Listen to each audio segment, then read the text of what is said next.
তো একটা হল রুমে স্টেজের মধ্যে দুর্গা মাকে রাখা হয়েছে। আর হল রুমটা যেহেতু অনেকটাই বড়, তাই এখানে সবার জন্য বসার ব্যবস্থাও করা হয়েছে। তো সামনে থেকে আপনাদের দুর্গা মাকে দেখিয়ে দিলাম।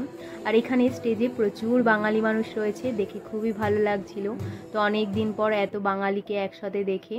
তো এখানে আমরা সবাই মিলে বসে ঠাকুরের মুখ দর্শন করছিলাম আর পুজো দেখছিলাম। আর ওই যে দূরে নীল রঙের শাড়ি পরা মহিলা, উনি একজন জাপানিজ মহিলা। উনি প্রত্যেক বছর এই পুজোতে অংশগ্রহণ করেন, এটা শুনে খুবই ভালো লেগেছে। তো মায়ের মুখটা খুবই মিষ্টি আর সুন্দর লাগছিল। এখানে খুব সুন্দরভাবে ঠাকুরের পুজোর গোছগাছ করা হয়েছে। তো মাকে সন্দেশ, পায়েস, খিচুড়ি, ফল মূল দিয়ে ভোগ দেওয়া হয়েছে। তো এখানে পুজো দিচ্ছেন একজন মহিলা। তো এটা দেখে খুবই ভালো লাগছিল।